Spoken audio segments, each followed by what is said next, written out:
大家好，我现在在贵州山都县。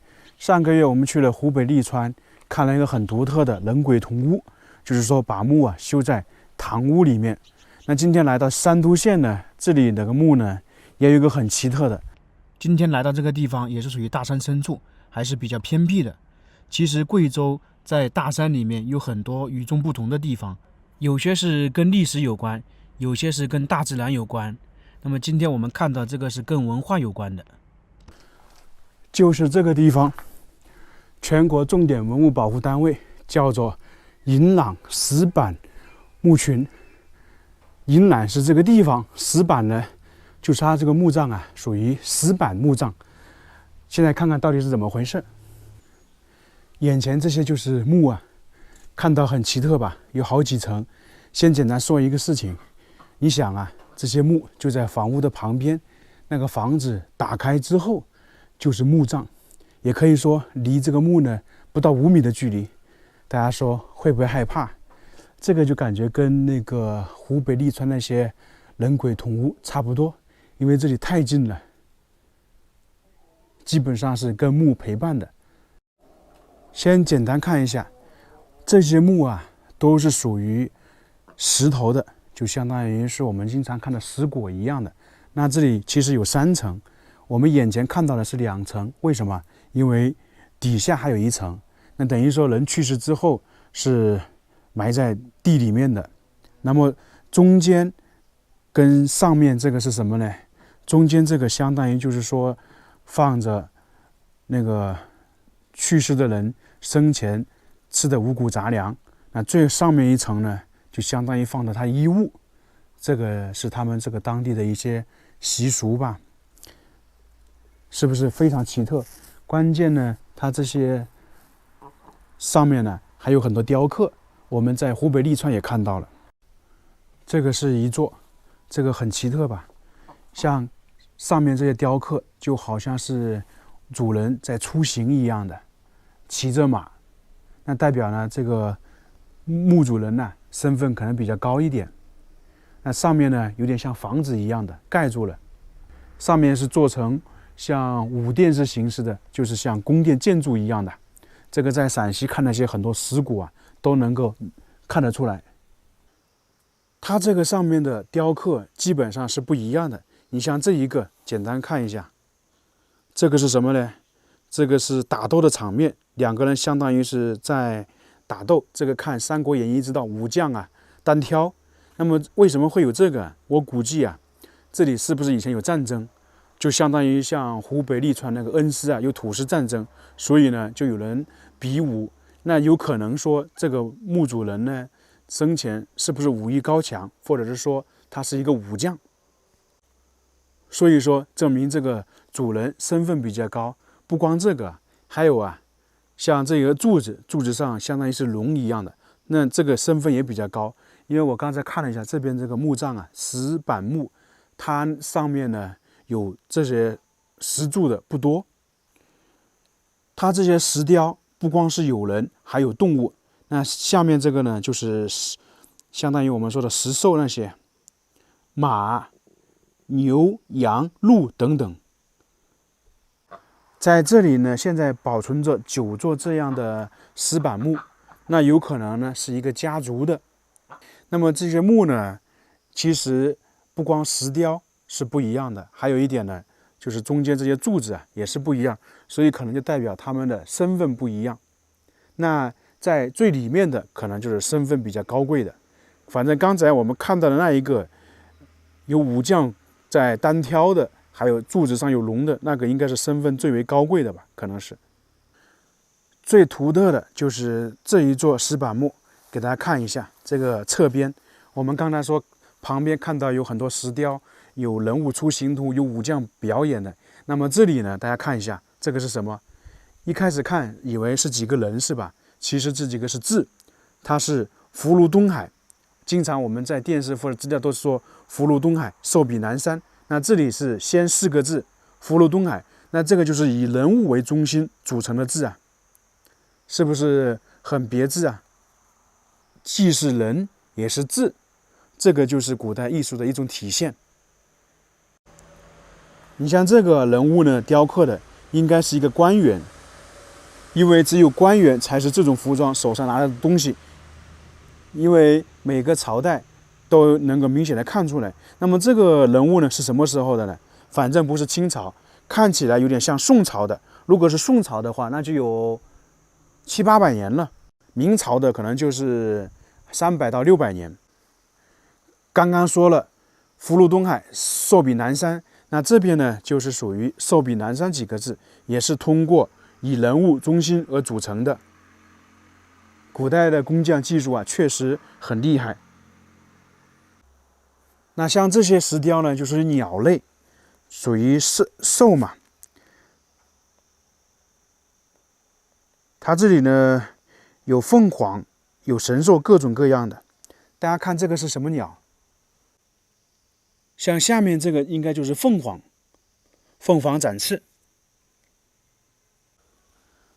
这里的雕刻最精美，栩栩如生啊！有人有鸟，就是说他可能墓主人在出行，上面呢还鸟在跟随。这可能就是一个大家族出巡的场面。那可能是身份比较高，在这里作为一个我们打个比方说一个地方首脑一样的，那去巡查领地。从这里呢也可以看得出来，他这个服装啊应该不是清朝的。那这里也是看到没有，也是属于武将在打斗，很明显的。就整体来讲的话，像这一座石板墓应该属于最精美的，因为它的雕刻啊，就是说最新，没有我们说的氧化，能够看得很清楚。战斗的场面，这个给大家看三国的话，就是最明显了。这个地方一开始以为是苗坟，就是说的是苗族的，但是后面经过考证啊，确认这里应该属于水族的墓葬。每个民族有每个民族的特色。这个上面这个顶部啊，那个就我们说的像房子一样的，它那里呢有点像牛头的那个牛角，还有呢，它这个上面的呢盖板相当于是比较光滑的。而我们看到其他的就是这个身份比较高的，上面是什么呢？就像我们眼前看到的这座墓啊，主人身份应该比较高。你看看它这个是仿房子结构的，就是五殿式的，上面相当于是宫殿房子的屋顶啊。你看旁边那一座就没有了。那么我们看了这几座墓，它的墓碑在哪里呢？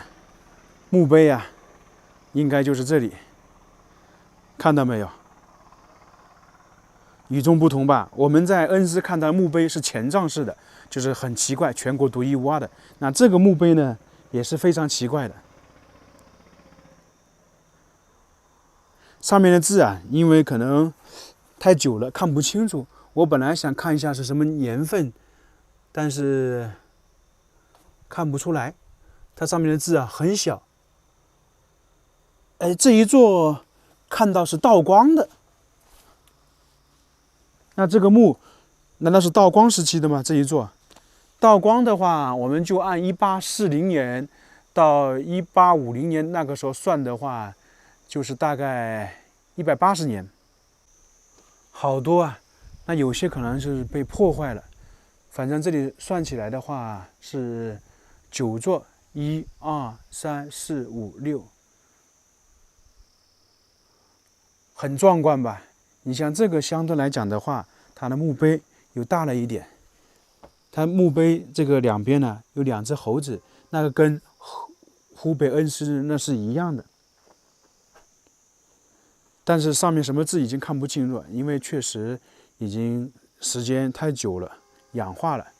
那刚才我们看到那里写了180年，但是整体我感觉不像啊。在这个上面还有2座石板墓，那这个墓碑呢，看一下是不是跟湖北恩施那些生基墓类似啊？旁边属于楹联，还有一个动物守护者，中间呢就是墓碑写的，我看看能不能看到什么时候的，也看不清楚什么时间的。那么我们这里的2座墓呢，应该就是他们的最开始的人安在那里，可能我们说的祖先。那这个上面雕刻呢也非常精美，在顶部那个雕刻属于武将打斗的，那下面呢就是动物在嬉戏，神兽、麒麟这些。那这个大家都认识吧？这个是八仙，我们经常说的八仙过海，八仙是他们几个人，所以说他们就把生前喜欢的东西啊都放在上面了，还有一些戏曲之类的。那这一座墓呢，这个墓碑应该已经被破坏了，雕刻太精美了，确实是与众不同。大家可以看到，这里就属于大山里面了。我们再这样看一下，总共呢是属于有9座这种石板墓，有一些被破坏了，但是呢，基本上还是保存完整了。看看这个墓碑的顶部，这个是不是有点像牛头，还有个武器那种？那上面那个应该是鹿吧，那个动物。最后再看一下，大千世界真是无奇不有啊！大家说是不是？它这里总的来讲的话，这石雕有就是武将争斗的，还有八仙，有那个神兽，有出行，有嬉戏，有表演的等等，基本上就把古代娱乐生活全部体现出来了。那我们这个石板墓就基本看完了，大家看完是不是觉得很特殊、很奇怪？所以说，中国地大物博，历史文化深厚，这些也是历史很多与众不同的东西，等着我们去看，等着我们去发掘。这个跟在陕西看到的帝王陵，或者在其他地方看的陵墓啊，是有点不一样的，这也是一种文化的体现。